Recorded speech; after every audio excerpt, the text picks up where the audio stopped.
সবাই কেমন আছো? ফুডি কর্নারে সবাইকে স্বাগত। অনুষ্ঠান বাড়ির মতো ভেজ ডাল বাড়িতে কিভাবে বানিয়ে ফেললাম সেই রেসিপিটা আজকে তোমাদের সঙ্গে শেয়ার করব। সম্পূর্ণ ঘরোয়া থাকা উপকরণ দিয়ে বানিয়ে ফেলবো এই সুন্দর ভেজ ডালটি। আর এই ভিডিওটা দেখে কিন্তু যে কেউ বানিয়ে নিতে পারবে এই ভেজ ডাল। এখানে লাগবে 1 কাপ মুগ ডাল, কিন্তু কোনো রকম মসুর ডাল নিলাম না। সবজির মধ্যে নিয়ে নিয়েছি বিনস, কয়েক টুকরো বিনসকে এইভাবে কুচি কুচি করে কেটে নিয়েছি। পরিমাণ মতো নিয়ে নিয়েছি মটরশুঁটি, আর দুটো গাজরকে আমি ঠিক এইভাবে কেটে নিয়েছি। ফুলকপিকে সুন্দরভাবে এরকম ছোট ছোট করে কেটে নিয়েছি। আর আদা রসুনের একটা পেস্ট বানিয়ে নিয়েছি। আর লাগবে একটা বড় সাইজের টমেটো কুচি। ফোড়নের জন্য লাগবে গোটা জিরে, শুকনো লঙ্কা আর দুটো কাঁচা লঙ্কা।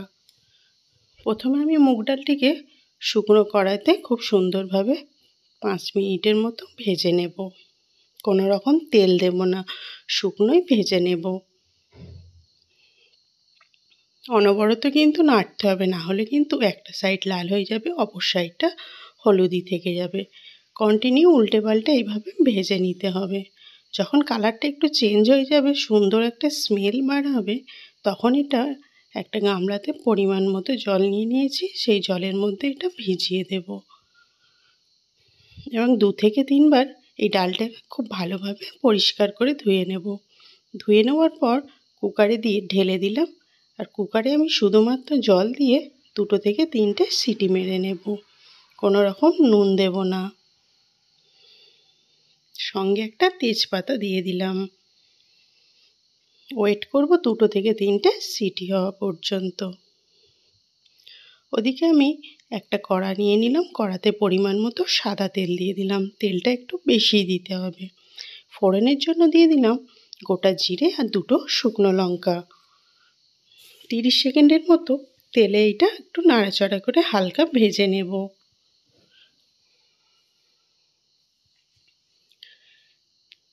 তিরিশ সেকেন্ডের মতো ভাজা হয়ে গেলে এর মধ্যে সবজির মধ্যে আমি প্রথমে বিনসের টুকরোগুলো দিয়ে দিলাম।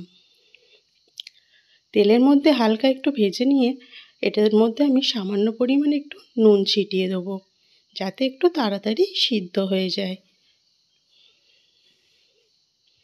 তেলের মধ্যে খুব ভালোভাবে ভেজে নিয়ে নুন দিয়ে দিলাম। নুনটা দিয়ে কিন্তু এটা একটু আমি চাপা দিয়ে রাখবো 40 থেকে 50 সেকেন্ডের মতো।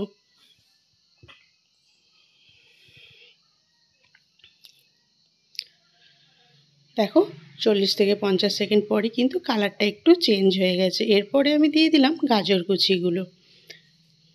প্রথমে যেটা সিদ্ধ হতে দেরি হয় সেটাই আমি প্রথমে দিলাম, আর তারপরে গাজর দিলাম। গাজরের মধ্যেও আবার সামান্য একটু নুন ছিটিয়ে দেবো, বেশি নুন দিতে যাব না। এইভাবে একটু তেলের মধ্যে ভেজে নিয়ে আবারও চাপা দিয়ে দেবো 30 থেকে 40 সেকেন্ডের মতো। দেখো চাপা দিয়ে আমি খুলে নিয়েছি, কালারটাও কিন্তু পুরোপুরি চেঞ্জ হয়ে গেছে। এরপরে দিয়ে দিলাম ফুলকপিগুলো আবার সমস্ত সবজির সঙ্গে খুব ভালোভাবে মিশিয়ে নিতে হবে। এটা একটু সময় ধরে রান্না করতে হয়, কিন্তু খেতে অসাধারণ। অনুষ্ঠান বাড়িতে ঠিক আমরা যেমন ভেজ ডাল খাই, ঠিক সেরকমই কিন্তু বাড়িতে বানিয়ে নিতে পারবে। সামান্য একটু লবণ দিয়ে দিলাম, দিয়ে আবারও ভাজতে থাকলাম। সবজিটা যত সুন্দর ভাজা হবে তত কিন্তু খেতে টেস্ট হবে। সবজির মধ্যে কাঁচা গন্ধ রয়ে গেলে তাহলে কিন্তু খেতে অতটা ভালো লাগবে না। দেখো সুন্দরভাবে সমস্ত সবজি কিন্তু সিদ্ধ হয়ে গেছে। চাপাটা খুলে আমি আবারও একটু নাড়িয়ে দিয়ে এর মধ্যে দিয়ে দিলাম মটরশুঁটিগুলো। মটরশুঁটি যেহেতু সিদ্ধ হতে বেশি দেরি লাগে না, তাই আমি এটা শত শেষে দিলাম। এইভাবে সমস্ত সবজিগুলোকে কিন্তু অনবরত ভেজে নিতে হবে। আর বন্ধুরা, আমার চ্যানেলটি নতুন, তাই কিন্তু তোমাদের সাবস্ক্রাইব করার অনুরোধ রইল। অবশ্যই কিন্তু আমার হয়ে একটা সাবস্ক্রাইব করে দিও তোমরা। দেখো সমস্ত সবজিগুলো কিন্তু ভাজা হয়ে গেছে, কালার কিন্তু প্রতিটা সবজিরই চেঞ্জ হয়ে গেছে। আর এই সময় আদা রসুনের পেস্টটা দিয়ে দিতে হবে। আদা রসুনের পেস্টটা দিয়ে সমস্ত সবজির মধ্যে আবারও ভাজতে থাকবো। ডালটা রান্না করতে বেশি দেরি লাগে না, কিন্তু সবজিগুলো ভাজতে একটু সময় লাগে। এর মধ্যে দিয়ে দিলাম টমেটো আর 2টো কাঁচা লঙ্কা চিড়ে। সবজিটা ভাজা হয়ে গেছে, ওদিকে কিন্তু আমার মুগ ডালও সিদ্ধ হয়ে গেছে খুব সুন্দরভাবে। সবজিটা ভাজা হয়ে গেলেই কিন্তু রান্না করতে দেরি লাগবে না। দেখো সিদ্ধ মুগ ডালটা আমি কুকার থেকে সমস্ত সবজির উপর দিয়ে দিলাম।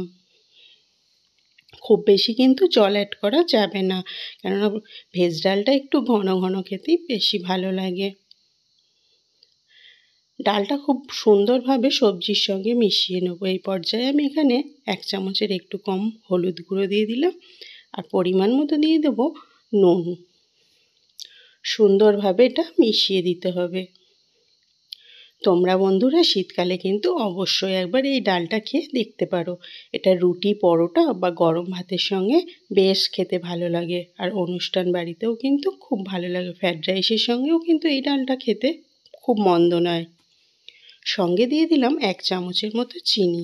এই ডালটা কিন্তু একটু মিষ্টি মিষ্টি খেতে ভালো লাগে। দেখো হয়ে আসার সময় দিয়ে দিলাম আমি কিছুটা পরিমাণে ধনেপাতা কুচি। আর এই ডালটা যেটা সবথেকে বেশি টেস্ট বাড়ায় সেটা হচ্ছে এই ঘিটা। এখানে আমি 1 চামচের একটু কম ঘি দিয়ে দিলাম। ঘিটা দিয়ে কিন্তু আর বেশি নাড়াচাড়া করা যাবে না, ফ্লেম অফ করে চাপা দিয়ে আমি রেখে দেব 5 মিনিটের মতো। সুন্দরভাবে একটা গামলায় আমি এইভাবে সার্ভ করে নেব। সার্ভ করার পরে যার যেরকম ইচ্ছা সে কিন্তু সেই রকমভাবে একটু ডেকোরেশন করে নিতে পারো। আমি এখানে কাজু বাদাম আর কয়েকটা কিশমিশ দিয়ে একটা সুন্দরভাবে সার্ভ করে নিলাম। সঙ্গে একটু ধনেপাতা দিয়ে দিলাম দেখতে সুন্দর হয়ে আসার জন্য। তো বন্ধুরা ভিডিওটা কেমন হয়েছে আমাকে কিন্তু অবশ্যই কমেন্ট বক্সে জানিও। আর যেহেতু আমার চ্যানেলটি নতুন তাই সাবস্ক্রাইব করার অনুরোধ রইল। আর এরকম নতুন নতুন ভিডিও পাওয়ার জন্য পাশের বেল আইকনটি অন করে দিও। আল্লাহ।